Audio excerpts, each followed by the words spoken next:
प्यारे बाप आसमानी तेरा शुक्र हो, तेरा शुक्र हो, तेरा शुक्र हो खुदावंद। अज दे इस दिन दे वास्ते जो तू साडे जीवन च दिता, इहदे वास्ते असीं तुहाडे शुक्रगुजार हां। अपने बच्चों ते बहुत सारा फजल करो खुदावंद, तुहाडी रहमत तुहाडी प्रजा ते होवे। बहुत बड़ी कृपा करके खुदावंद रहमत बख्श दिओ। और प्रभु जी अपने कलाम दे वसीले हर एक नूं नवां बल, एक नवीं शक्ति दिओ परमेश्वर। प्रार्थना करते हैं खुदावंद, जो जिथे भी है खुदावंद, तेरी रहमत इस वक्त पूरी पूरी होवे और तेरे कलाम दे वसीले हर एक जिंद जान बरकत पाए, हर एक रूह नूं कुवत मिले। प्रभु यसू दे नाम च मंगदे आमीन। Hallelujah hallelujah. सो अज असीं परमेश्वर दे वचन नूं फिर सिखते हाँ। और अज असीं खुदावंद दा वचन फिलिपियां नूं जिहड़ा खत है, फिलिपियां दी जिहड़ी पत्री है, उहदे विच असीं सारे जने चलदे हाँ। और अज जिहड़ा असीं वचन सीखना वो 4 बाब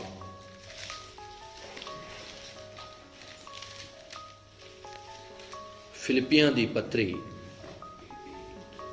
4 बाब उसकी 6 आयत नूं असीं सारिਆਂ ने सीखना, बड़े ध्यान दे नाल पढ़ना असीं पहला, ते फिर उहदे उपर असीं ज्ञान हासिल करांगे। सो पढ़ते हैं 4 बाब उसकी 6 आयत। हाँ जी। किसी गल की चिंता ना करो, सगों हर गल विच तुहाड़ियां अरदासां, प्रार्थना अते बेनतियां नाल धन्नवाद सने परमेश्वर दे अगे कीतियां जाण।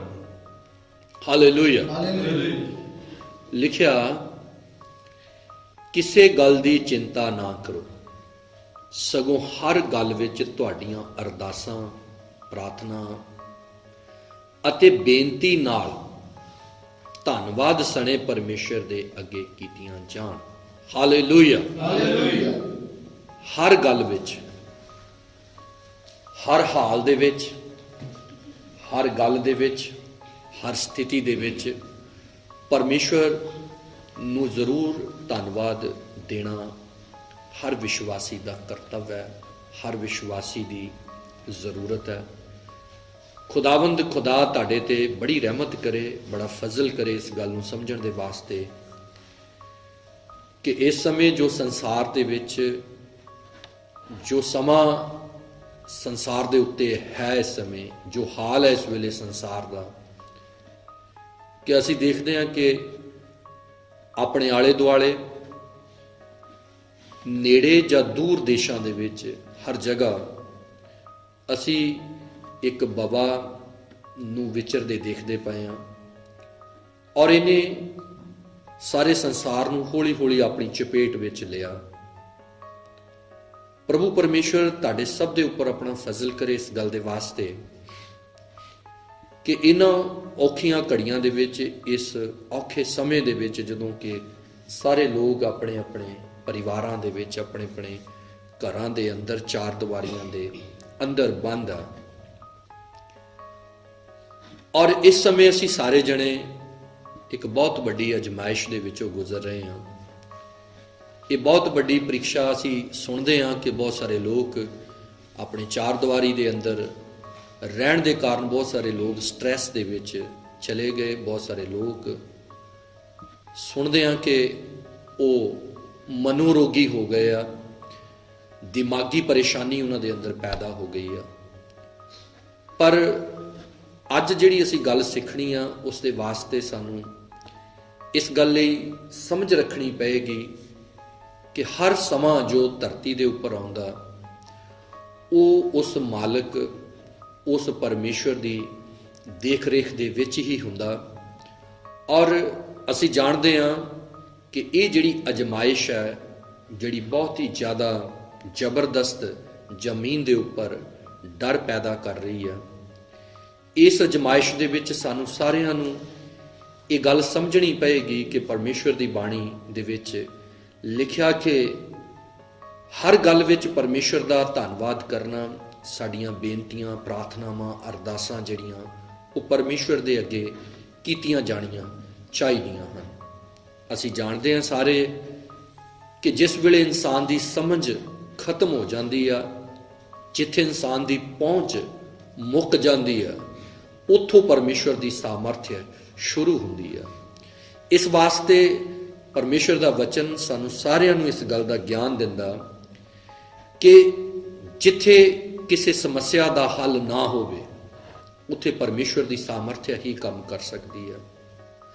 ਔਰ ਬਾਣੀ ਦੇ ਵਿੱਚ ਲਿਖਿਆ ਕਿ ਸਾਡੀਆਂ ਅਰਦਾਸਾਂ, ਜਿਹੜੀਆਂ ਸਾਡੀਆਂ ਪ੍ਰਾਰਥਨਾਵਾਂ, ਸਾਡੀਆਂ ਬੇਨਤੀਆਂ, ਉਹ ਧੰਨਵਾਦ ਸਣੇ ਪਰਮੇਸ਼ਵਰ ਦੇ ਅੱਗੇ ਕੀਤੀਆਂ ਜਾਣੀਆਂ ਚਾਹੀਦੀਆਂ। ਅੱਜ ਇਸ ਸਮੇਂ ਸਾਰੀ ਕਲੀਸਿਆ ਨੂੰ, ਸਾਰੀ ਸੇਵਕਾਈ ਨੂੰ, ਸਾਰੇ ਸੰਸਾਰ ਨੂੰ ਪਰਮੇਸ਼ਵਰ ਦਾ ਵਚਨ ਇਸ ਗੱਲ ਦਾ ਹੀ ਸੰਦੇਸ਼ ਦਿੰਦਾ ਕਿ ਹਰ ਕੋਈ ਜਨ ਜਿੱਥੇ ਵੀ ਉਹ ਹੈ, ਉਸ ਨੂੰ ਪਰਮੇਸ਼ਵਰ ਦੇ ਅੱਗੇ ਆਪਣੀ ਪ੍ਰਾਰਥਨਾ, ਆਪਣੀਆਂ ਅਰਦਾਸਾਂ ਧੰਨਵਾਦ ਸਣੇ ਪਰਮੇਸ਼ਵਰ ਅੱਗੇ ਕਰਨ ਦੇ ਵਾਸਤੇ ਸਾਨੂੰ ਪਰਮੇਸ਼ਵਰ ਦਾ ਵਚਨ ਪ੍ਰੇਰਿਤ ਕਰਦਾ।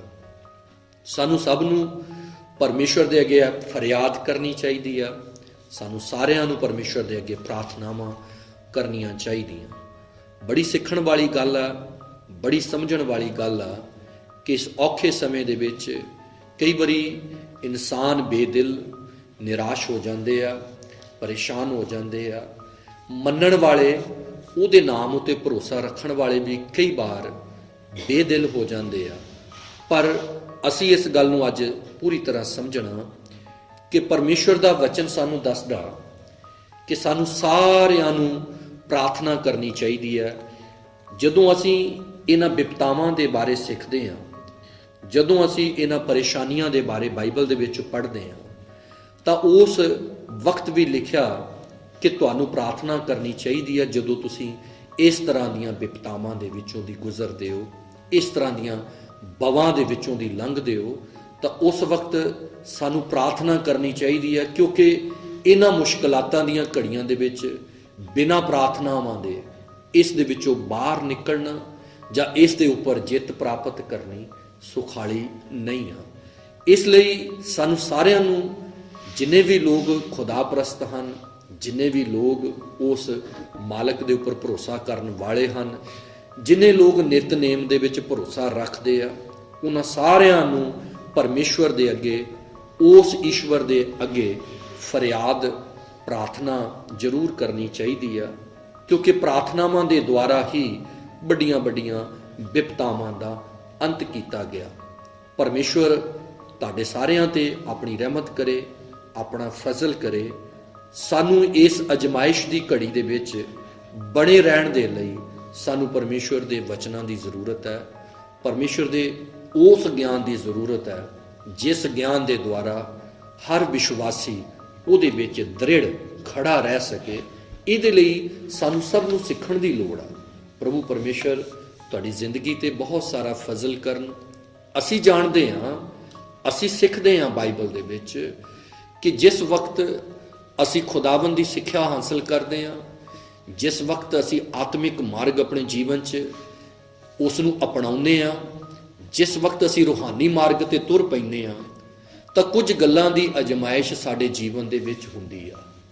ਉਹਨਾਂ ਗੱਲਾਂ ਦੇ ਵਿੱਚ ਇੱਕ ਤਾਲੀਮ ਆਉਂਦੀ ਆ, ਸਿੱਖਿਆ ਆਉਂਦੀ ਆ, ਜਿਹਨੂੰ ਅਸੀਂ ਆਪਣੇ ਜੀਵਨ 'ਚ ਲੰਬੇ ਸਾਲਾਂ ਤੋਂ, ਲੰਬੇ ਅਰਸਿਆਂ ਤੋਂ ਅਸੀਂ ਸਿੱਖਦੇ ਆ ਰਹੇ ਹਾਂ। ਬਹੁਤ ਸਾਰੇ ਸਾਲ ਹੋ ਗਏ ਜਿਨ੍ਹਾਂ ਵਿੱਚ ਅਸੀਂ ਉਹਦੀ ਸਿੱਖਿਆ ਨੂੰ, ਉਹਦੀ ਤਾਲੀਮ ਨੂੰ ਸਿੱਖਦੇ ਆ ਰਹੇ ਹਾਂ। ਔਰ ਪਰਮੇਸ਼ਵਰ ਇਸ ਸਮੇਂ ਸਾਡੀ ਉਸੇ ਤਾਲੀਮ ਨੂੰ ਦੇਖਣਾ ਚਾਹੁੰਦੇ ਆ ਜਿਸ ਸਿੱਖਿਆ ਨੂੰ ਅਸੀਂ ਪਿਛਲੇ ਸਾਲਾਂ ਦੇ ਵਿੱਚ ਹਾਸਲ ਕੀਤਾ। ਵਕਤ ਹੈ ਕਿ ਉਸ ਤਾਲੀਮ ਨੂੰ ਅਸੀਂ ਆਪਣੇ ਜੀਵਨ ਦੇ ਵਿੱਚ ਪਹਿਲ ਦਾ ਸਥਾਨ ਦਈਏ। ਕਿਉਂਕਿ ਇਹ ਜਿਹੜੀ ਤਾਲੀਮ ਹੈ, ਇਹ ਤੁਹਾਨੂੰ ਹੁਣ ਇਸ ਕਸ਼ਟ ਦੇ ਵਿੱਚ ਜੋ ਕਿ ਸੰਸਾਰ ਤੇ ਪਿਆ ਹੋਇਆ, ਇਹਦੇ ਵਿੱਚ ਤਕੜਿਆਂ ਰੱਖੇਗੀ, ਕਾਇਮ ਰੱਖੇਗੀ, ਸਥਿਰ ਰੱਖੇਗੀ ਕਿ ਤੁਸੀਂ ਡਿੱਗ ਨਾ ਜਾਓ। ਪ੍ਰਭੂ ਤੁਹਾਡੇ ਤੇ ਕਿਰਪਾ ਕਰਨ, ਬੜਾ ਫਜ਼ਲ ਕਰਨ ਇਸ ਗੱਲ ਦੇ ਵਾਸਤੇ। ਜਿਸ ਵਕਤ ਖੁਦਾਬੰਦ ਯਿਸੂ ਮਸੀਹ ਇਸ ਦੁਨੀਆ ਦੇ ਵਿੱਚੋਂ ਉਹ ਪੁਨਰ ਉਥਾਨ ਦੇ ਦੁਆਰਾ ਚਲੇ ਗਏ ਇਸ ਸੰਸਾਰ ਦੇ ਵਿੱਚੋਂ, ਤਾਂ ਰਸੂਲਾਂ ਦੇ ਕਰਤੱਵ ਦੇ ਵਿੱਚ ਅਸੀਂ ਪੜ੍ਹਦੇ ਹਾਂ ਕਿ ਸਾਰੇ ਚੇਲੇ ਡਰੇ ਹੋਏ ਇੱਕ ਕੋਠੜੀ ਦੇ ਵਿੱਚ ਬੜੇ ਸੀ। ਯਹੂਦੀਆਂ ਦੇ ਡਰ ਤੋਂ ਉਹ ਇੱਕ ਕਮਰੇ 'ਚ ਬੜੇ ਹੋਏ ਸੀ। ਲੁਕੇ ਹੋਏ ਸੀ ਉਸ ਡਰ ਤੋਂ। ਪਰ ਬਾਈਬਲ ਦੱਸਦੀ ਹੈ ਕਿ ਜਦੋਂ ਖੁਦਾਵੰਦ ਯਿਸੂ ਮਸੀਹ ਦਾ ਉਹ ਬੋਲ ਪੂਰਾ ਹੋਇਆ, ਪਵਿੱਤਰ ਆਤਮਾ ਦਾ ਮਿਲਣਾ, ਤਾਂ ਬਾਈਬਲ ਦੇ ਵਿੱਚ ਲਿਖਿਆ ਕਿ ਉਹਨਾਂ ਦਾ ਉਹ ਡਰ, ਉਹ ਖੌਫ, ਉਹ ਬੇਚੈਨੀ, ਉਹ ਪਰੇਸ਼ਾਨੀ, ਉਹ ਯਹੂਦੀਆਂ ਦਾ ਡਰ ਸਭ ਲਹਿ ਗਿਆ ਤੇ ਉਹ ਦਲੇਰ ਹੋ ਕੇ ਸਾਰੀ ਦੁਨੀਆ ਦੇ ਵਿੱਚ ਧਰਤੀ ਦੇ ਬੰਨਿਆਂ ਤਿੱਕਰ ਪਰਮੇਸ਼ਰ ਦੇ ਬੇਟੇ ਯਿਸੂ ਮਸੀਹ ਦੀ ਗਵਾਹੀ ਦੇਣ ਤੋਂ ਮੁਨਕਰ ਨਾ ਹੋਏ। ਪ੍ਰਭੂ ਪਰਮੇਸ਼ਰ ਤੁਹਾਡੇ ਤੇ ਕਿਰਪਾ ਕਰਨ। ਪਰ ਉਹ ਨਜ਼ਾਰਾ, ਉਹ ਦ੍ਰਿਸ਼ ਕਿਸ ਤਰ੍ਹਾਂ ਦਾ ਹੋਵੇਗਾ ਕਿ ਜਿਸ ਵਕਤ ਉਹ ਹਮੇਸ਼ਾ ਆਪਣੇ ਜੀਵਨ ਦੇ ਵਿੱਚ ਪਰਮੇਸ਼ਰ ਦਾ ਧੰਨਵਾਦ ਕਰਨ ਵਾਲੇ, ਦਲੇਰ ਔਰ ਖੁਸ਼ੀਆਂ ਦੇ ਵਿੱਚ ਆਨੰਦ ਮਾਣਨ ਵਾਲੇ, ਸਭ ਕੁਝ ਹੋਣ ਦੇ ਬਾਵਜੂਦ ਜਿਸ ਵੇਲੇ ਉਹ ਡਰੇ ਹੋਏ ਕੋਠੜੀਆਂ ਦੇ ਅੰਦਰ ਵੜੇ ਹੋਏ ਸੀ। ਤਾਂ ਬਾਈਬਲ ਦੇ ਵਿੱਚ ਇਹ ਬੜੀ ਵੱਡੀ ਗੱਲ ਆ, ਇਹ ਸਿੱਖਣ ਵਾਲੀ ਗੱਲ ਆ ਕਿ ਜਿਸ ਪਰਮੇਸ਼ਵਰ ਦੇ ਬੇਟੇ ਯਿਸੂ ਮਸੀਹ ਦੀ ਛਤਰ ਛਾਇਆ, ਜਿਹਦੇ ਨਾਲ ਨਾਲ ਰਹਿ ਕੇ ਉਹ ਜਿਸ ਫਜ਼ਲ ਦੇ ਵਿੱਚ ਰਹਿੰਦੇ ਸੀ, ਜਿਵੇਂ ਹੀ ਉਹ ਫਜ਼ਲ ਤੋਂ ਰਹਿਤ, ਜਿਵੇਂ ਹੀ ਉਹ ਫਜ਼ਲ ਉਹਨਾਂ ਤੋਂ ਦੂਰ ਹੋਇਆ, ਤੇ ਉਹਨਾਂ ਨੇ ਆਪਣੇ ਆਪ ਨੂੰ ਬੜਾ ਕਮਜ਼ੋਰ ਪਾਇਆ, ਆਪਣੇ ਆਪ ਨੂੰ ਬੜਾ ਡਰ ਦੇ ਵਿੱਚ ਮਹਿਸੂਸ ਕੀਤਾ। ਸਾਡੀ ਜ਼ਿੰਦਗੀ ਦੇ ਵਿੱਚ ਅਗਰ ਹਮੇਸ਼ਾ ਛਾਂ ਰਹੇਗੀ ਤਾਂ ਅਸੀਂ ਉਹਦੀ ਕੀਮਤ ਨੂੰ ਕਦੇ ਨਹੀਂ ਸਮਝ ਸਕਦੇ। ਜੇ ਧੁੱਪ ਨਹੀਂ ਆਏਗੀ ਤਾਂ ਅਸੀਂ ਛਾਂ ਦੀ ਕੀਮਤ ਨਹੀਂ ਸਮਝ ਸਕਦੇ, ਕਦੇ ਵੀ ਨਹੀਂ ਸਮਝ ਪਾਵਾਂਗੇ। ਅਗਰ ਸਾਡੇ ਜੀਵਨ ਦੇ ਵਿੱਚ ਕਦੇ ਕਦੇ ਬਿਮਾਰੀ ਦਸਤਕ ਨਾ ਦੇਵੇ ਤਾਂ ਅਸੀਂ ਕਦੇ ਵੀ ਤੰਦਰੁਸਤੀ ਨੂੰ ਸਮਝ ਨਹੀਂ ਪਾਵਾਂਗੇ ਕਿ ਤੰਦਰੁਸਤੀ ਕੀ ਚੀਜ਼ ਹੈ। ਅਗਰ ਅਸੀਂ ਆਪਣੇ ਜੀਵਨ ਦੇ ਵਿੱਚ ਕਦੇ ਉਹਦੇ ਫਜ਼ਲ ਤੋਂ ਥੋੜੀ ਦੇਰ ਲਈ ਆਪਣੇ ਆਪ ਨੂੰ ਇਕੱਲਿਆਂ ਮਹਿਸੂਸ ਨਾ ਕਰੀਏ ਤਾਂ ਅਸੀਂ ਉਹਦੇ ਫਜ਼ਲ ਦੀ ਮਹੱਤਤਾ ਨੂੰ ਵੀ ਕਦੇ ਸਮਝ ਸਕਦੇ ਨਹੀਂ। ਇਸ ਵਾਸਤੇ ਇਹ ਬਹੁਤ ਜ਼ਰੂਰੀ ਆ, ਜਦੋਂ ਕਿ ਅੱਜ ਅਸੀਂ ਆਪਣੀ ਚਾਰਦੀਵਾਰੀ ਦੇ ਅੰਦਰ, ਅੱਜ ਜਦੋਂ ਅਸੀਂ ਆਪਣੇ ਪਰਿਵਾਰ ਦੇ ਅੰਦਰ, ਆਪਣੇ ਗੇਟ ਦੇ ਅੰਦਰ, ਆਪਣੇ ਕਮਰਿਆਂ ਦੇ ਵਿੱਚ ਰਹਿ ਰਹੇ ਹਾਂ, ਤਾਂ ਇਹ ਜਿਹੜਾ ਸਮਾਂ, ਇਹ ਬੜਾ ਅਜੀਬੋ ਗਰੀਬ ਸਮਾਂ ਹਰ ਵਿਸ਼ਵਾਸੀ ਦੇ ਵਾਸਤੇ ਆ। ਔਰ ਇਹਦੇ ਵਿੱਚ ਅਸੀਂ ਇਸੇ ਗੱਲ ਨੂੰ ਸਮਝਣਾ ਕਿ ਜਿਹੜਾ ਆਨੰਦ, ਜਿਹੜੀ ਖੁਸ਼ੀ ਅਸੀਂ ਬੜੀ ਕਿਰਪਾ ਦੇ ਵਿੱਚ ਉਹਦੇ ਘਰ ਦੇ ਵਿੱਚ, ਉਹਦੇ ਭਵਨ ਦੇ ਵਿੱਚ ਜਾ ਕੇ, ਉਹਦੀ ਕਲੀਸਿਆ ਦੇ ਵਿੱਚ ਜਿਹੜਾ ਆਨੰਦ ਮਾਣਿਆ, ਔਰ ਅੱਜ ਜਦੋਂ ਸਾਨੂੰ ਇਕੱਠਿਆਂ ਹੋਣ ਦਾ ਮੌਕਾ ਨਹੀਂ ਮਿਲਦਾ ਤਾਂ ਅਸੀਂ ਕਈ ਵਾਰੀ ਬੇਦਿਲ ਹੋ ਜਾਂਦੇ ਹਾਂ, ਨਿਰਾਸ਼ ਹੋ ਜਾਂਦੇ ਹਾਂ, ਮਨ ਤੇ ਬੋਝ ਲੱਗਦਾ, ਸਰੀਰ ਭਾਰਾ ਲੱਗਦਾ।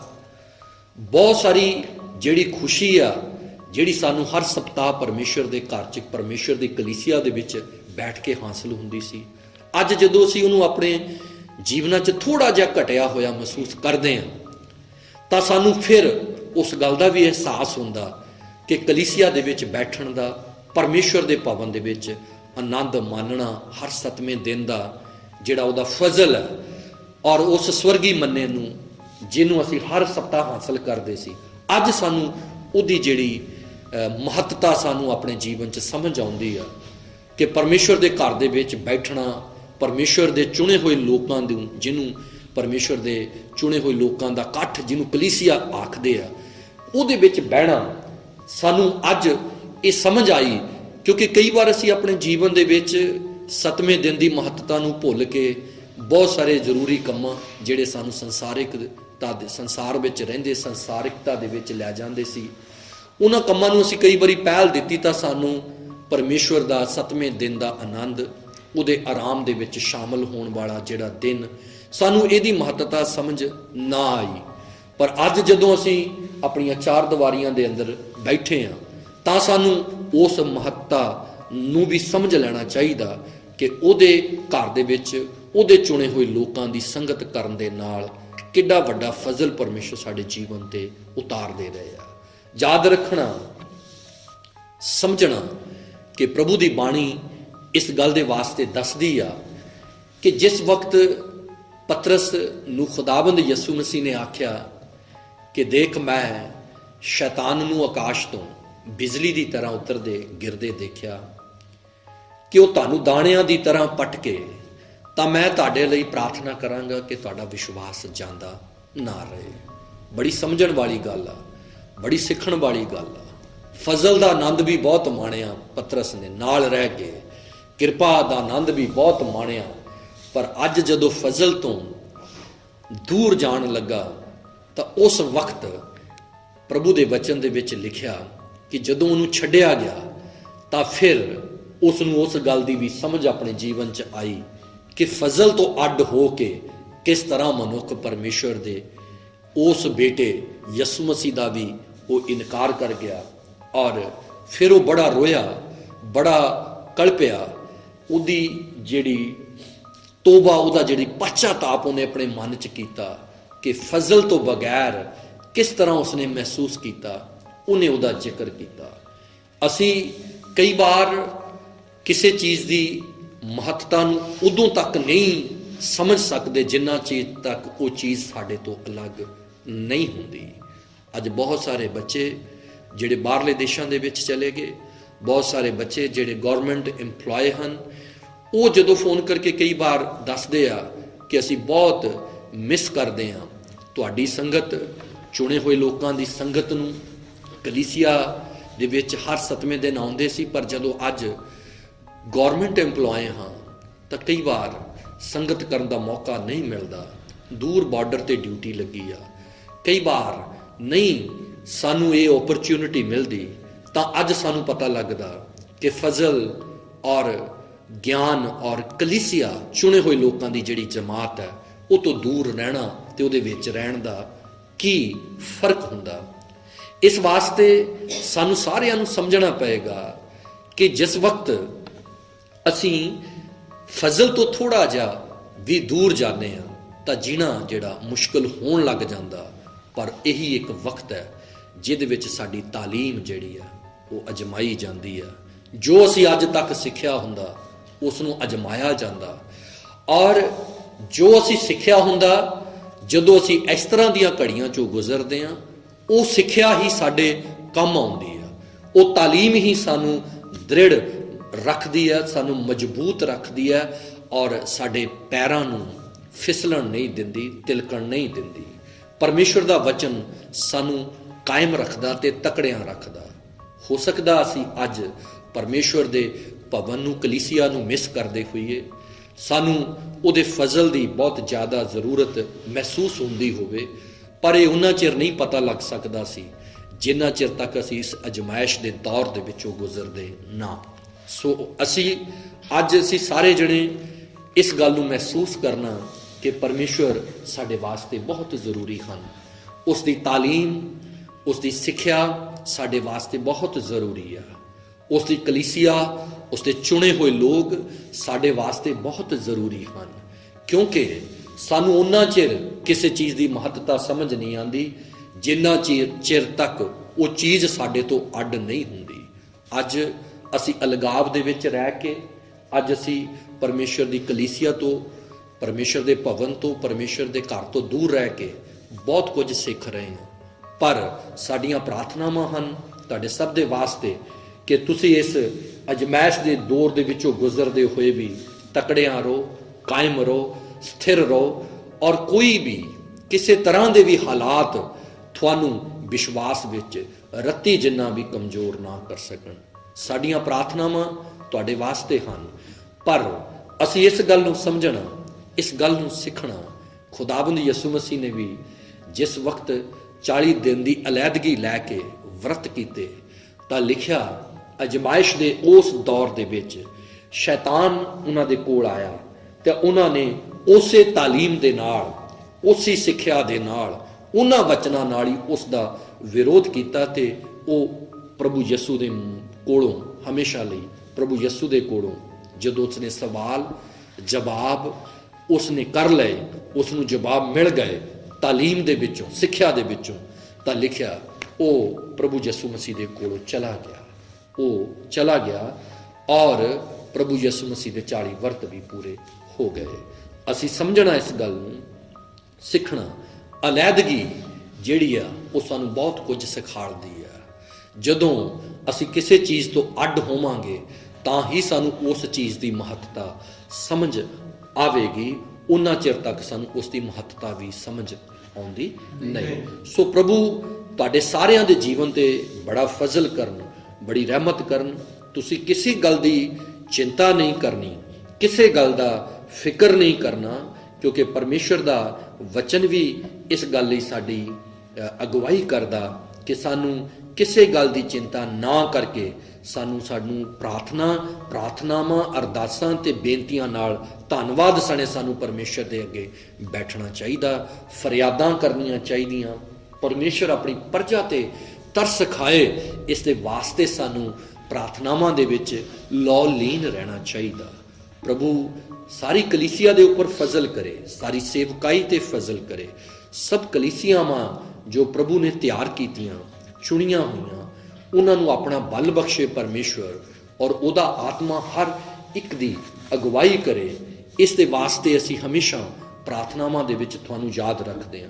ਪ੍ਰਭੂ ਤੁਹਾਨੂੰ ਆਪਣੇ ਬਲ ਦੇ ਨਾਲ ਭਰ ਕੇ ਰੱਖਣ, ਔਰ ਉਹ ਤਾਲੀਮ ਜੋ ਤੁਸੀਂ ਪਿਛਲੇ ਸਮਿਆਂ ਦੇ ਵਿੱਚ, ਪਿਛਲੇ ਵਰ੍ਹਿਆਂ ਦੇ ਵਿੱਚ, ਪਿਛਲੇ ਮਹੀਨਿਆਂ ਦੇ ਵਿੱਚ ਹਾਸਲ ਕੀਤੀ ਆ, ਉਹ ਤਾਲੀਮ ਤੁਹਾਨੂੰ ਇਸ ਔਖੀ ਘੜੀ ਦੇ ਵਿੱਚ ਮਦਦ ਸਹਾਇਤਾ ਕਰੇ, ਔਰ ਤੁਸੀਂ ਕਾਇਮ ਰਹੋ, ਤੁਸੀਂ ਤਕੜੇ ਰਹੋ, ਔਰ ਪਰਮੇਸ਼ਵਰ ਦੇ ਵਿੱਚ ਸਥਿਰ ਰਹੋ, ਮਜ਼ਬੂਤ ਰਹੋ।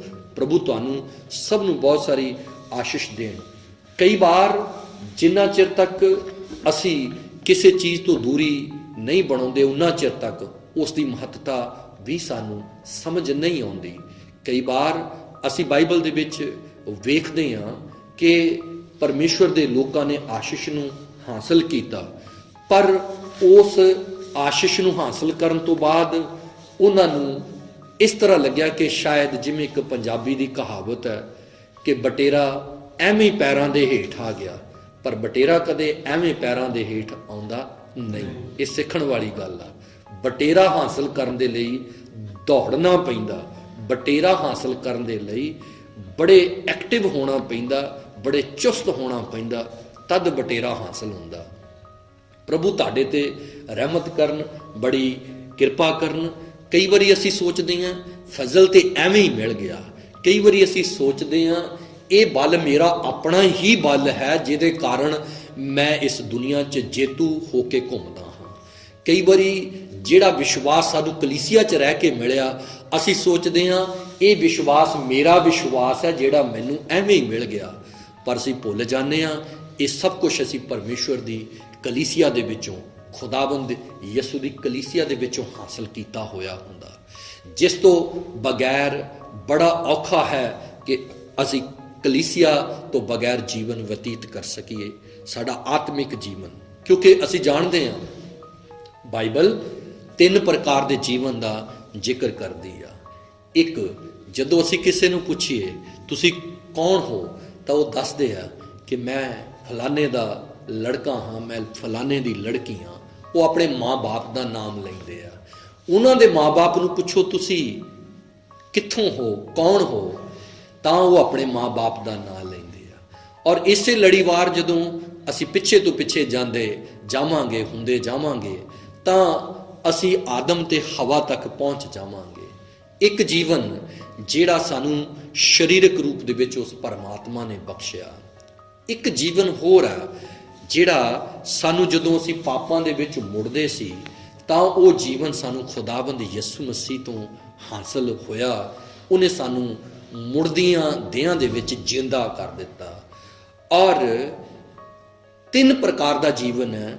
ਤੀਸਰਾ ਜੀਵਨ ਉਹ ਹੈ ਜਿਸ ਨੂੰ ਅਸੀਂ ਸਦੀਪਕ ਜੀਵਨ ਕਹਿੰਦੇ ਆ, ਜਿਹੜਾ ਪਰਮੇਸ਼ਰ ਦੇ ਪਾਸੋਂ ਸਾਨੂੰ ਉਦੋਂ ਹਾਸਲ ਹੁੰਦਾ ਜਦੋਂ ਅਸੀਂ ਤਾਲੀਮ ਦੇ ਵਿੱਚ ਰਹਿ ਕੇ ਇਸ ਧਰਤੀ ਦੇ ਉੱਪਰ ਇੱਕ ਜੇਤੂ ਜੀਵਨ ਬਤੀਤ ਕਰਦੇ ਹਾਂ। ਇਹ 3 ਪ੍ਰਕਾਰ ਦੇ ਜੀਵਨ ਹੈ। ਔਰ ਅਸੀਂ ਸਮਝਦੇ ਹਾਂ ਕਿ ਅਸੀਂ ਤੀਸਰਾ ਜੀਵਨ ਜਿਹੜਾ ਹਾਸਲ ਕਰਨ ਦੇ ਲਈ ਅੱਜ ਕਈ ਪ੍ਰਕਾਰ ਦੀਆਂ ਪ੍ਰੀਖਿਆਵਾਂ, ਕਈ ਪ੍ਰਕਾਰ ਦੀਆਂ ਜਿਹੜੀਆਂ ਪਰੇਸ਼ਾਨੀਆਂ, ਉਹਨਾਂ ਦੇ ਵਿੱਚੋਂ ਗੁਜ਼ਰ ਰਹੇ ਹਾਂ। ਪਰ ਇਹ ਤੀਸਰੇ ਕਿਸਮ ਦਾ, ਜਿਹੜਾ ਤੀਸਰੀ ਪ੍ਰਕਾਰ ਦਾ ਜੀਵਨ ਜਿਹਨੂੰ ਅਸੀਂ ਸਦੀਪਕ ਜੀਵਨ ਕਹਿੰਦੇ ਹਾਂ, ਇਹ ਜੀਵਨ ਸਾਨੂੰ ਤਾਂ ਹਾਸਲ ਹੋਵੇਗਾ ਜਦੋਂ ਅਸੀਂ ਪਹਿਲਾ ਤੇ ਦੂਸਰਾ ਜੀਵਨ ਹੈ ਜਿਹੜਾ ਉਹਦੇ ਵਿੱਚ ਜੇਤੂ ਹੋਵਾਂਗੇ। ਤਾਂ ਬਹੁਤ ਜ਼ਿਆਦਾ ਜ਼ਰੂਰੀ ਆ ਕਿ ਜਦੋਂ ਅਸੀਂ ਦੂਸਰਾ ਜੀਵਨ ਹਾਸਲ ਕੀਤਾ, ਦੂਸਰੀ ਜ਼ਿੰਦਗੀ ਹਾਸਲ ਕੀਤੀ ਆ, ਤਾਂ ਅਸੀਂ ਤੀਸਰਾ ਜੀਵਨ ਤਾਂ ਹਾਸਲ ਕਰਾਂਗੇ ਜੇ ਅਸੀਂ ਇਹਦੇ ਵਿੱਚ ਜੇਤੂ ਹੋ ਜਾਵਾਂਗੇ। ਪ੍ਰਭੂ ਤੁਹਾਨੂੰ ਬਹੁਤ ਸਾਰੀ ਆਸ਼ੀਸ਼ ਦੇਣ, ਬਹੁਤ ਸਾਰੀ ਬਰਕਤ ਦੇਣ ਇਸ ਗੱਲ ਦੇ ਵਾਸਤੇ ਕਿ ਜਦੋਂ ਅਸੀਂ ਅੱਜ ਇੱਕ ਅਲਗਾਵ ਦੇ ਵਿੱਚ ਹਾਂ ਇਸ ਸੰਸਾਰ ਤੋਂ, ਅੱਜ ਜਦੋਂ ਅਸੀਂ ਅਲਗਾਵ ਦੇ ਵਿੱਚ ਹਾਂ ਰਿਸ਼ਤੇਦਾਰਾਂ ਤੋਂ, ਅੱਜ ਜਦੋਂ ਅਸੀਂ ਇੱਕ ਅਲੱਗਤਾਈ 'ਚ ਹਾਂ ਸਮਾਜ ਤੋਂ, ਅੱਜ ਜਦੋਂ ਅਸੀਂ ਇੱਕ ਅਲੱਗਤਾਈ 'ਚ ਹਾਂ ਆਪਣੇ ਮਿੱਤਰਾਂ ਤੋਂ, ਆਪਣੇ ਲੋਕਾਂ ਤੋਂ ਇੱਕ ਅਲੱਗਤਾਈ ਦੇ ਵਿੱਚ ਹਾਂ। ਔਰ ਇਸ ਵਕਤ ਸਾਨੂੰ ਅੱਜ ਬਹੁਤ ਕੁਝ ਸਿੱਖਣ ਨੂੰ ਮਿਲ ਰਿਹਾ ਕਿ ਇਹ ਅਲੱਗਤਾਈ ਸਾਨੂੰ ਪਰਮੇਸ਼ਵਰ ਨੂੰ, ਪਰਮੇਸ਼ਵਰ ਦੀ ਕਲੀਸਿਆ ਨੂੰ, ਪਰਮੇਸ਼ਵਰ ਦੇ ਘਰ ਨੂੰ ਔਰ ਫਜ਼ਲ ਨੂੰ, ਇਹ ਸਾਨੂੰ ਬਹੁਤ ਕੁਝ ਸਿਖਾ ਰਹੀ ਹੈ ਇਹ ਅਲੱਗਤਾਈ। ਕਿਉਂਕਿ ਕਿਸੇ ਚੀਜ਼ ਦੀ ਅਲੱਗਤਾਈ ਹੋਣ ਦੇ ਨਾਲ ਹੀ ਸਾਨੂੰ ਉਸ ਦੀ ਮਹੱਤਤਾ ਸਮਝ ਆਉਂਦੀ ਆ। ਬਾਈਬਲ ਦੇ ਵਿੱਚ ਅਸੀਂ ਜਾਣਦੇ ਹਾਂ ਉਜਾੜੂ ਪੁੱਤਰ ਜਿਸ ਵਕਤ ਚਲਾ ਗਿਆ, ਉਸ ਤੋਂ ਬਾਅਦ ਹੀ ਉਸ ਨੂੰ ਆਪਣੇ ਬਾਪ ਦੀ ਮਹੱਤਤਾ ਸਮਝ ਆਈ। ਜਿਸ ਵਕਤ ਉਜਾੜੂ ਪੁੱਤਰ ਦੂਰ ਦੇਸ਼ ਚਲਾ ਗਿਆ, ਉਸ ਵਕਤ ਹੀ ਉਹਨੂੰ ਉਸ ਘਰ ਦੀ ਯਾਦ ਆਈ ਜਿਸ ਘਰ ਦੇ ਵਿੱਚ ਉਹਨੂੰ ਕਦੇ ਵੀ ਰੋਟੀ ਪਾਣੀ, ਕਿਸੇ ਗੱਲ ਦੀ ਦਾਖਰਸ, ਕਿਸੇ ਗੱਲ ਦੀ ਥੁੜ ਨਹੀਂ ਸੀ। ਉਸ ਵਕਤ ਜਦੋਂ ਉਹਨੂੰ ਸੂਰਾਂ ਦੀਆਂ ਜੂਠੀਆਂ ਫਲੀਆਂ ਖਾਣੀਆਂ ਪਈਆਂ, ਇਸ ਅਲੱਗਤਾਈ ਨੇ ਉਸ ਦੇ ਦਿਮਾਗ ਨੂੰ ਟਿਕਾਣੇ ਸਿਰ ਲੈ ਕੇ ਆਉਂਦਾ। ਇਸ ਅਲੱਗਤਾਈ ਨੇ, ਇਸ ਅਜਮਾਇਸ਼ ਨੇ ਉਸ ਦੇ ਦਿਮਾਗ ਨੂੰ ਸਹੀ ਟਿਕਾਣੇ ਲੈ ਆਉਂਦਾ। ਤਾਂ ਉਹਨੇ ਇੱਕ ਦਿਨ ਆਖਿਆ ਕਿ ਮੈਂ ਆਪਣੇ ਬਾਪ ਦੇ ਘਰ ਵਾਪਸ ਜਾਵਾਂਗਾ, ਕਿਉਂਕਿ ਉਹਨੂੰ ਉਸ ਘਰ ਦੀ ਜਿਸ ਦੇ ਨਾਲ ਉਹ ਅਲੱਗ ਹੋਇਆ, ਉਸ ਬਾਪ ਨਾਲੋਂ ਜਿਸ ਦੇ ਨਾਲ ਉਹ ਅਲੱਗ ਹੋਇਆ, ਉਸ ਵਕਤ ਉਸ ਨੂੰ ਉਹਦੀ ਮਹੱਤਤਾ ਸਮਝ ਆਈ ਕਿ ਘਰ ਕੀ ਹੁੰਦਾ। ਉਸ ਵਕਤ ਉਹਨੂੰ ਸਮਝ ਆਈ ਕਿ ਉਹਦੀ ਜਿਹੜੀ ਹੈਕਲ, ਉਹਦਾ ਜਿਹੜਾ ਘਰ ਹੈ ਉਹ ਕੀ ਹੁੰਦਾ। ਉਸ ਵਕਤ ਉਹਨੂੰ ਸਮਝ ਆਇਆ ਕਿ ਉਸ ਦਾ ਬਾਪ ਉਹਦੇ ਵਾਸਤੇ ਕੀ ਆ। ਉਸ ਵਕਤ ਉਸ ਨੂੰ ਸਮਝ ਆਇਆ ਕਿ ਇੱਕ ਪਰਿਵਾਰ ਦੇ ਵਿੱਚ ਬਾਪ ਦੇ ਘਰ 'ਚ ਰਹਿਣ ਦਾ ਮਹੱਤਵ ਕੀ ਆ।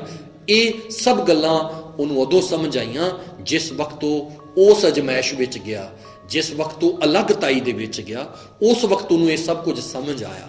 ਹੋ ਸਕਦਾ ਅਸੀਂ ਆਪਣੇ ਜੀਵਨ 'ਚ ਕਦੇ ਇਸ ਨੂੰ ਸਮਝਿਆ ਨਾ ਹੋਵੇ, ਪਰ ਅੱਜ ਜਦੋਂ ਸੰਸਾਰ ਸਾਰਾ ਅਜਮਾਇਸ਼ ਦੇ ਵਿੱਚ ਹੈ, ਜਦੋਂ ਅੱਜ ਇਹ ਦੁਨੀਆ ਸਾਰੀ ਅਜਮਾਇਸ਼ ਦੇ ਵਿੱਚ ਹੈ, ਜਦੋਂ ਸਾਰੇ ਲੋਕ ਅਜਮਾਇਸ਼ ਦੇ ਵਿੱਚ ਹਨ, ਤਾਂ ਸਾਨੂੰ ਇਹ ਦੂਰੀਆਂ, ਇਹ ਅਲੱਗਤਾਈ, ਇਹ ਸੈਪਰੇਸ਼ਨ ਜਿਹੜੀ ਹੈ, ਇਹ ਸਾਨੂੰ ਅੱਜ ਬਹੁਤ ਸਾਰੀਆਂ ਗੱਲਾਂ ਸਿਖਾਉਂਦੀ ਆ, ਬਹੁਤ ਸਾਰੇ ਜਿਹੜੇ ਸਾਨੂੰ ਗਿਆਨ ਦੇ ਕੇ ਜਾਂਦੀ ਆ ਕਿ ਅਲੱਗਤਾਈ ਸਾਨੂੰ ਪਰਮੇਸ਼ਵਰ ਦੀ, ਪਿਤਾ ਦੀ ਮਹੱਤਤਾ ਦੱਸਦੀ ਹੈ ਸਾਡੇ ਜੀਵਨ ਦੇ ਵਿੱਚ। ਅਲੱਗਤਾਈ ਸਾਨੂੰ ਉਸ ਆਤਮਿਕ ਪਰਿਵਾਰ ਨੂੰ, ਜਿਹਨੂੰ ਕਲੀਸਿਆ ਕਹਿੰਦੇ ਆ, ਉਸ ਦੀ ਮਹੱਤਤਾ ਨੂੰ ਦੱਸਦੀ ਆ। ਅਲੱਗਤਾਈ ਸਾਨੂੰ ਪਰਮੇਸ਼ਵਰ ਦੀ ਹੈਕਲ ਤੋਂ ਦੂਰ ਰਹਿਣ ਦਾ ਜਦੋਂ ਹੁਣ ਮੌਕਾ ਮਿਲਿਆ ਹੋਇਆ, ਤਾਂ ਸਾਨੂੰ ਇਹ ਅਲੱਗਤਾਈ ਪਰਮੇਸ਼ਵਰ ਦੀ ਹੈਕਲ ਦੀ ਮਹੱਤਤਾ ਦੱਸਦੀ ਆ। ਇਹ ਅਲੱਗਤਾਈ ਜਿਹੜੀ ਅੱਜ ਸੰਸਾਰ ਦੇ ਵਿੱਚ ਪਈ ਆ, ਇਹ ਸਾਨੂੰ ਬਹੁਤ ਕੁਝ ਸਿਖਾ ਰਹੀ ਹੈ। ਸੋ ਅਜ਼ੀਜ਼ੋ, ਅਸੀਂ ਸਾਰਿਆਂ ਨੇ ਇਸ ਅਲੱਗਤਾਈ ਦੇ ਵਿੱਚ ਤਰ੍ਹਾਂ ਤਰ੍ਹਾਂ ਦੇ ਗਿਆਨ ਹਾਸਲ ਕੀਤੇ ਆ, ਔਰ ਇਹ ਸਿੱਖਿਆਵਾਂ ਜੋ ਸਾਨੂੰ ਮਿਲ ਰਹੀਆਂ, ਇਹ ਅਸੀਂ ਹਾਸਲ ਕਰ ਲਈਆਂ। ਪਰ ਸਾਨੂੰ ਅੱਜ ਬਾਈਬਲ ਇਹ ਗੱਲ ਸਿਖਾਉਂਦੀ ਆ ਕਿ ਸਾਨੂੰ ਕਿਸੇ ਗੱਲ ਦੀ ਚਿੰਤਾ ਨਾ ਕਰਦੇ ਹੋਏ ਸਾਨੂੰ ਪ੍ਰਾਰਥਨਾਵਾਂ, ਅਰਦਾਸਾਂ ਤੇ ਬੇਨਤੀਆਂ ਜਿਹੜੀਆਂ ਉਹ ਧੰਨਵਾਦ ਸਣੇ ਸਾਨੂੰ ਪਰਮੇਸ਼ਰ ਦੇ ਅੱਗੇ ਕਰਨੀਆਂ ਚਾਹੀਦੀਆਂ, ਕਿਉਂਕਿ ਬੜੀ ਜਲਦੀ ਪਰਮੇਸ਼ਰ ਆਪਣੀ ਪ੍ਰਜਾ ਤੇ ਤਰਸ ਖਾਣ ਜਾ ਰਿਹਾ, ਆਪਣੇ ਹੱਥ ਦੇ ਬਣਾਏ ਹੋਏ ਲੋਕਾਂ ਤੇ ਤਰਸ ਖਾਣ ਜਾ ਰਿਹਾ।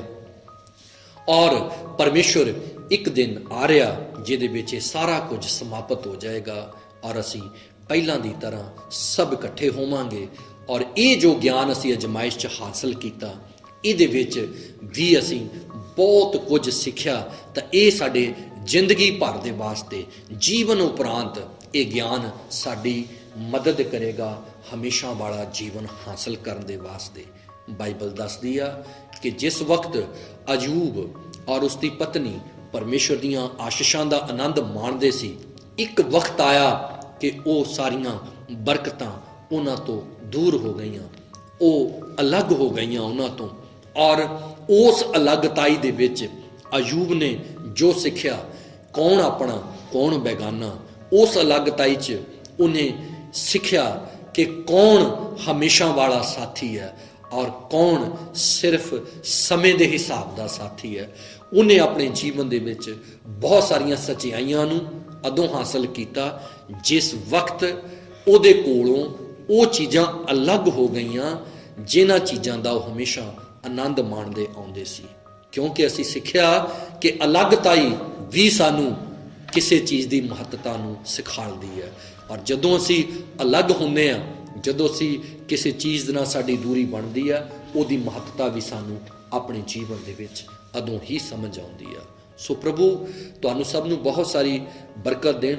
ਅਸੀਂ ਜ਼ਰੂਰ ਅਲੱਗ ਹੋਏ ਹਾਂ, ਜ਼ਰੂਰ ਆਪਣੇ ਆਪਣੇ ਘਰਾਂ ਦੇ ਵਿੱਚ ਹਾਂ, ਪਰ ਅਸੀਂ ਆਤਮਾ ਦੇ ਵਿੱਚ ਸਭ ਇਕੱਠੇ ਹਾਂ। ਇਸ ਵਾਸਤੇ ਹਮੇਸ਼ਾ ਬੇਨਤੀਆਂ, ਪ੍ਰਾਰਥਨਾਵਾਂ ਅਸੀਂ ਪਰਮੇਸ਼ਰ ਦੇ ਅੱਗੇ ਧੰਨਵਾਦ ਸਣੇ ਕਰਨੀਆਂ, ਤਾਂ ਜੋ ਅਸੀਂ ਬੜੀ ਜਲਦੀ ਇਸ ਸੰਸਾਰ ਨੂੰ, ਬੜੀ ਜਲਦੀ ਉਹਦੀ ਪਰਜਾ ਨੂੰ ਇਹਨਾਂ ਵਿਪਤਾਵਾਂ ਤੋਂ, ਇਹਨਾਂ ਬਵਾਂ ਤੋਂ ਬਾਹਰ ਨਿਕਲਦੇ ਆਪਣੀਆਂ ਅੱਖਾਂ ਨਾਲ ਵੇਖੀਏ ਤੇ ਇਸ ਸੰਸਾਰ ਨੂੰ ਇੱਕ ਵਾਰ ਫਿਰ ਅਸੀਂ ਪਹਿਲਾਂ ਦੀ ਤਰ੍ਹਾਂ ਹੱਸਦਾ ਮੁਸਕਰਾਉਂਦਾ ਹੋਇਆ ਵੇਖੀਏ। ਔਰ ਇਹ ਜਿਹੜੀ ਔਖੀ ਘੜੀ ਆ, ਇਹ ਸੰਸਾਰ ਨੂੰ ਵੀ ਬਹੁਤ ਕੁਝ ਸਿਖਾ ਰਹੀ ਹੈ। ਬਹੁਤ ਸਾਰੇ ਲੋਕ ਜਿਨ੍ਹਾਂ ਨੇ ਕਦੇ ਹਮੇਸ਼ਾ ਸਾਇੰਸ ਦੇ ਉੱਪਰ, ਜਿਨ੍ਹਾਂ ਨੇ ਹਮੇਸ਼ਾ ਆਪਣੇ ਜੀਵਨ ਦੇ ਵਿੱਚ ਟੈਕਨੋਲੋਜੀ ਦੀਆਂ ਗੱਲਾਂ ਤੇ ਭਰੋਸਾ ਕੀਤਾ, ਅੱਜ ਉਹ ਵੱਡੇ ਵੱਡੇ ਦੇਸ਼ ਵੀ ਪਰਮੇਸ਼ਰ ਦੇ ਉਸ ਆਕਾਸ਼ ਵੱਲ, ਜੋ ਨੀਲਾ ਆਕਾਸ਼ ਅਸੀਂ ਵੇਖਦੇ ਹਾਂ, ਅੱਜ ਉਹਨਾਂ ਦੇਸ਼ਾਂ ਨੇ ਵੀ, ਜਿਨ੍ਹਾਂ ਨੂੰ ਐਡਵਾਂਸ ਕੰਟਰੀ ਕਹਿੰਦੇ ਆ, ਉਹਨਾਂ ਦੇਸ਼ਾਂ ਦੇ ਜਿਹੜੇ ਰਾਜੇ ਆ, ਉਹਨਾਂ ਦੇਸ਼ਾਂ ਦੇ ਜਿਹੜੇ PM CM ਆ, ਉਹਨਾਂ ਦੇਸ਼ਾਂ ਦੇ ਜਿਹੜੇ ਅਹੁਦੇਦਾਰ ਆ, ਉਹਨਾਂ ਨੇ ਵੀ ਪਰਮੇਸ਼ਰ ਦੇ ਉਸ ਸਿੰਘਾਸਨ ਵੱਲ ਨੂੰ ਅੱਖਾਂ ਚੁੱਕ ਕੇ ਆਖਿਆ ਕਿ ਆਸ ਤੂੰ ਹੀ ਹੋ ਖੁਦਾ ਸਾਡੀ ਹੈ, ਐ ਖੁਦਾਵੰਦ ਸ੍ਰਿਸ਼ਟੀ ਦੇ ਸ੍ਰਿਸ਼ਟੀ ਕਰਤਾ ਪਰਮੇਸ਼ਰ, ਸਾਡੀਆਂ ਅੱਖਾਂ ਤੇਰੇ ਵੱਲ ਲੱਗੀਆਂ ਹੋਈਆਂ। ਤਾਂ ਪਰਮੇਸ਼ਰ ਜ਼ਰੂਰ ਤਰਸ ਖਾਏਗਾ। ਪਰਮੇਸ਼ਰ ਰਹਿਮ ਨਾਲ ਭਰੇ ਹੋਏ ਆ, ਪਰਮੇਸ਼ਰ ਆਪਣੀ ਦਇਆ ਨਾਲ ਭਰੇ ਹੋਏ ਆ। ਇਟਲੀ ਦਾ ਜਿਹੜਾ PM ਹੈ, ਉਸਨੇ ਵੀ ਉਸ ਆਕਾਸ਼ ਵੱਲ ਵੇਖਿਆ, ਉਹਦੀਆਂ ਅੱਖਾਂ ਵੀ ਨੀਲੇ ਆਕਾਸ਼ ਵੱਲ ਲੱਗੀਆਂ, ਕਿਉਂਕਿ ਜਦੋਂ ਸਮਝ ਬੰਦ ਹੋ ਜਾਏ, ਜਦੋਂ ਤਾਕਤ ਖਤਮ ਹੋ ਜਾਏ, ਜਦੋਂ ਐਫਰਟਸ ਜਿਹੜੀਆਂ ਉਹਨਾਂ ਦੀ ਜਿਹੜਾ ਰਿਜ਼ਲਟ ਜ਼ੀਰੋ ਹੋਵੇ, ਜਿਸ ਵਕਤ ਇਨਸਾਨ ਦੀਆਂ ਕੋਸ਼ਿਸ਼ਾਂ ਜਿਹੜੀਆਂ ਉਹ ਬੇਅਸਰ ਹੋ ਜਾਣ, ਤਾਂ ਉਸ ਵਕਤ ਇਨਸਾਨ ਉੱਤੇ ਨੂੰ ਵੇਖਦਾ, ਉਹਦੇ ਸਿੰਘਾਸਨ ਵੱਲ ਦੇਖਦਾ, ਜਿਹਨੇ ਦੁਨੀਆ ਬਣਾਈ ਹੈ, ਉਸ ਦੁਨੀਆ ਦੇ ਰਚਨਹਾਰੇ ਵੱਲ ਹੀ ਵੇਖਦਾ। ਸੋ ਇਹ ਸੰਕਟ, ਜਿੱਥੇ ਬਹੁਤ ਸਾਰੀਆਂ ਵਿਪਤਾਵਾਂ ਹਨ, ਜਿੱਥੇ ਬਹੁਤ ਸਾਰਾ ਦੁੱਖ ਔਰ ਆਪਣਿਆਂ ਨਾਲੋਂ ਅਲੱਗ ਹੁੰਦਾ ਅਸੀਂ ਜਦੋਂ ਅੱਜ ਦੇਖਦੇ ਹਾਂ, ਪਰ ਇਹ ਸਾਨੂੰ ਬਹੁਤ ਕੁਝ ਸਿਖਾ ਕੇ ਵੀ ਜਾ ਰਿਹਾ ਕਿ ਅਸੀਂ ਸਾਰੇ ਜਣੇ ਇਸ ਸੰਕਟ ਦੇ ਵਿੱਚ ਅਸੀਂ ਸਿੱਖਦੇ ਪਏ ਹਾਂ ਕਿ ਕਿਸੇ ਚੀਜ਼ ਦੀ ਜਿਹੜੀ ਮੌਜੂਦਗੀ ਔਰ ਕਿਸੇ ਚੀਜ਼ ਤੋਂ ਦੂਰੀ ਜਿਹੜੀ ਆ, ਉਹ ਸਾਨੂੰ ਸਾਡੇ ਜੀਵਨ 'ਚ ਬਹੁਤ ਕੁਝ ਸਿਖਾ ਕੇ ਜਾਂਦੀ ਆ। ਸੋ ਪਰਮੇਸ਼ਵਰ ਸਾਰੀ ਦੁਨੀਆ ਤੇ ਤਰਸ ਖਾਏ, ਪਰਮੇਸ਼ਵਰ ਆਪਣੀ ਪਰਜਾ ਤੇ ਤਰਸ ਖਾਏ, ਪਰਮੇਸ਼ਵਰ ਆਪਣੇ ਚੁਣਿਆ ਹੋਇਆਂ ਦੀ ਖਾਤਰ ਇਹਨਾਂ ਦਿਨਾਂ ਨੂੰ ਘਟਾਏ। ਸਾਡੀਆਂ ਪ੍ਰਾਰਥਨਾਵਾਂ ਹਮੇਸ਼ਾ ਪਰਮੇਸ਼ਵਰ ਦੇ ਹਜ਼ੂਰ ਹਨ। ਇਸ ਵਾਸਤੇ ਤੁਸੀਂ ਕਿਸੇ ਤਰ੍ਹਾਂ ਬੇਦਿਲ ਨਹੀਂ ਹੋਣਾ, ਕਿਸੇ ਤਰ੍ਹਾਂ ਤੁਸੀਂ ਨਿਰਾਸ਼ ਨਹੀਂ ਹੋਣਾ। ਤੁਸੀਂ ਆਪਣੇ ਘਰਾਂ 'ਚ ਹੋ, ਅਸੀਂ ਤੁਹਾਡੇ ਵਾਸਤੇ ਪ੍ਰਾਰਥਨਾਵਾਂ ਕਰਦੇ ਹਾਂ, ਪਰ ਤੁਸੀਂ ਆਪਣੀਆਂ ਚਾਰ ਦੀਵਾਰੀਆਂ ਦੇ ਅੰਦਰ ਵੀ ਪ੍ਰਾਰਥਨਾ ਕਰਨੀ ਆ, ਕਿਉਂਕਿ ਅੱਜ ਪਰਮੇਸ਼ਰ ਦਾ ਵਚਨ ਫਿਲਿੱਪੀਆਂ ਦੀ ਪੱਤਰੀ 4 ਬਾਬ ਉਹਦੀ 6 ਆਇਤ ਅਸੀਂ ਜਦੋਂ ਪੜ੍ਹੀ ਆ, ਸਾਡਾ ਮਾਰਗਦਰਸ਼ਨ ਪਰਮੇਸ਼ਰ ਦਾ ਵਚਨ ਕਰਦਾ ਕਿ ਸਾਨੂੰ ਕਿਸੇ ਗੱਲ ਦੀ ਚਿੰਤਾ ਨਾ ਕਰਕੇ, ਬਲਕਿ ਸਾਨੂੰ ਅਰਦਾਸਾਂ, ਪ੍ਰਾਰਥਨਾਵਾਂ ਤੇ ਬੇਨਤੀਆਂ ਜਿਹੜੀਆਂ ਧੰਨਵਾਦ ਸਣੇ ਪਰਮੇਸ਼ਰ ਦੇ ਅੱਗੇ ਕਰਨ ਦੀ ਜ਼ਰੂਰਤ ਹੈ। ਔਰ ਅਸੀਂ ਸਾਰੇ ਜਣੇ ਬੜੀ ਜਲਦੀ ਫਿਰ ਇਕੱਠੇ ਹੋਵਾਂਗੇ। ਇਸ ਸੰਸਾਰ ਨੂੰ ਅਸੀਂ ਸਾਰੇ ਜਣੇ ਫਿਰ ਹੱਸਦਾ ਖੇਡਦਾ ਵੇਖਾਂਗੇ ਔਰ ਬਹੁਤ ਸਾਰੀਆਂ ਜ਼ਿੰਦਗੀਆਂ ਉਸ ਮਾਲਕ ਨਾਲ ਜੁੜਦੇ ਹੋਏ ਵੇਖਾਂਗੇ। ਬਹੁਤ ਸਾਰੇ ਲੋਕ ਪਰਮੇਸ਼ਰ ਦੇ ਪਵਿੱਤਰ ਚਰਨਾਂ ਨਾਲ ਜੁੜਨਗੇ, ਉਸ ਦੇ ਉਸ ਨਾਮ ਤੋਂ ਛੁਟਕਾਰਾ ਪਾਉਣਗੇ, ਉਸ ਦੇ ਉਸ ਨਾਮ ਦੀ ਮਹਿਮਾ ਕਰਨਗੇ ਜੋ ਸਦੀਪਕ ਕਾਲ ਤੋਂ ਇਸ ਧਰਤੀ ਦੇ ਉੱਪਰ ਰੱਖਿਆ ਗਿਆ। ਉਸ ਨਾਮ ਦੇ ਕੋਲੋਂ ਸਭ ਲੋਕ ਆਸ਼ੀਸ਼ ਪਾਣਗੇ ਔਰ ਪਰਮੇਸ਼ਰ ਸਾਰੀ ਦੁਨੀਆ ਤੇ ਆਪਣਾ ਤਰਸ ਖਾਵੇ। ਇਹ ਸਾਡੀਆਂ ਪ੍ਰਾਰਥਨਾਵਾਂ ਉਹਦੇ ਹਜ਼ੂਰ ਹਮੇਸ਼ਾ ਰਹਿਣਗੀਆਂ। ਸਭ ਜਨ ਆਪਣੀਆਂ ਅੱਖਾਂ ਨੂੰ ਬੰਦ ਕਰੋ, ਸਭ ਜਨ ਆਪਣੇ ਸਿਰਾਂ ਨੂੰ ਝੁਕਾਓ। ਤੁਸੀਂ ਜਿੱਥੇ ਜਿੱਥੇ ਵੀ ਬੈਠੇ ਹੋ, ਤੁਸੀਂ ਆਪਣੇ ਸਿਰਾਂ ਨੂੰ ਝੁਕਾਓ, ਤਾਂ ਪਰਮੇਸ਼ਰ ਦੇ ਤਰਸ ਵਾਸਤੇ ਅਸੀਂ ਪ੍ਰਾਰਥਨਾ ਕਰਾਂਗੇ ਕਿ ਪਰਮੇਸ਼ਰ ਸਾਰੀ ਦੁਨੀਆ ਤੇ ਆਪਣਾ ਤਰਸ ਖਾਏ, ਪਰਮੇਸ਼ਰ ਆਪਣੀ ਪਰਜਾ ਤੇ ਤਰਸ ਖਾਏ, ਪਰਮੇਸ਼ਰ ਆਪਣੇ ਚੁਣਿਆ ਹੋਇਆਂ ਤੇ ਰਹਿਮ ਕਰੇ ਔਰ ਪਰਮੇਸ਼ਰ ਦੇ ਚੁਣਿਆ ਹੋਇਆਂ ਦੇ ਕਾਰਨ ਧਰਤੀ ਤੇ ਇਸ ਸਮੇਂ ਨੂੰ ਘਟਾਇਆ ਜਾਏ ਜੋ ਮੌਤ ਦੀ ਤਰ੍ਹਾਂ ਸਾਰੀ ਦੁਨੀਆ ਦੇ ਵਿੱਚ ਇਹ ਸਮਾਂ ਬੀਤਦਾ ਜਾ ਰਿਹਾ ਔਰ ਬਹੁਤ ਸਾਰੇ ਲੋਕ ਅਸੀਂ ਸੁਣਦੇ ਹਾਂ, ਦੇਖਦੇ ਪਏ ਹਾਂ ਕਿ ਦਿਨਾਂ ਦੇ ਵਿੱਚ ਇਸ ਦੁਨੀਆ ਤੋਂ ਕੂਚ ਕਰ ਗਏ। ਸੋ ਅਸੀਂ ਸਭ ਜਣ ਆਪਣੀਆਂ ਅੱਖਾਂ ਨੂੰ ਬੰਦ ਕਰਦੇ ਹਾਂ। ਹੇ ਪਰਮੇਸ਼ਵਰ, ਅੱਜ ਅਸੀਂ ਇਸ ਦਿਨ ਦੇ ਵਿੱਚ ਤੁਹਾਡੇ ਚਰਨਾਂ ਦੇ ਵਿੱਚ ਆਉਂਦੇ ਹਾਂ, ਤੁਹਾਡੇ ਪਵਿੱਤਰ ਨਾਮ ਦੀ ਵਡਿਆਈ ਕਰਦੇ ਹਾਂ। ਪ੍ਰਭੂ ਐ ਮਾਲਕ, ਤੂੰ ਹੀ ਤਰਸ ਖਾਵੇਂਗਾ। ਤੁਹਾਡੇ ਫਜ਼ਲ ਦੇ ਨਾਲ ਹੀ ਇਹ ਸਮੱਸਿਆ ਜੋ ਸਾਰੇ ਸੰਸਾਰ ਤੇ ਆਈ ਆ, ਇਹ ਵਿਪਤਾ ਜੋ ਸਾਰੀ ਦੁਨੀਆ ਤੇ ਆਈ ਆ, ਇਹ ਤੁਹਾਡੇ ਤਰਸ ਨਾਲ ਹੀ ਦੂਰ ਹੋਵੇਗੀ। ਪਰਮੇਸ਼ਵਰ, ਅੱਜ ਤੇਰੇ ਲੋਕ ਤੇਰੇ ਨਾਮ ਦੀ ਗੁਹਾਰ ਲਗਾਉਂਦੇ ਆ। ਤੇਰੇ ਚੁਣੇ ਹੋਏ ਲੋਕ, ਤੇਰੇ ਬੁਲਾਏ ਹੋਏ ਲੋਕ ਅੱਜ ਸਭ ਤੇਰੇ ਚਰਨਾਂ 'ਚ ਬੈਠੇ ਆ। ਪਰਮੇਸ਼ਵਰ, ਅੱਜ ਦੁਨੀਆ ਬੜੀ ਆਸ ਦੇ ਨਾਲ ਇਸ ਨੀਲੇ ਆਕਾਸ਼ ਵੱਲ ਵੇਖ ਕੇ ਤੇਰੇ ਸਿੰਘਾਸਨ ਵੱਲ ਆਪਣੇ ਹੱਥਾਂ ਨੂੰ ਪਸਾਰੇ ਤੇਰੇ ਤਰਸ ਦਾ ਇੰਤਜ਼ਾਰ ਕਰਦੀ ਹੈ। ਹੇ ਪਰਮੇਸ਼ਵਰ, ਆਪਣਾ ਹੱਥ ਵਧਾ ਔਰ ਰਹਿਮ ਦਿਲੀ ਦੇ ਨਾਲ ਅੱਜ ਦੁਨੀਆ ਤੇ ਤੂੰ ਆਪਣਾ ਫਜ਼ਲ ਕਰ ਦੇ ਕਿ ਤੇਰਾ ਹਰ ਇੱਕ ਬੇਟਾ ਬੇਟੀ ਜ਼ਿੰਦਗੀ ਪਾਏ। ਔਰ ਪਰਮੇਸ਼ਵਰ, ਤੁਸੀਂ ਤਰਸ ਖਾਣ ਵਾਲੇ ਹੋ।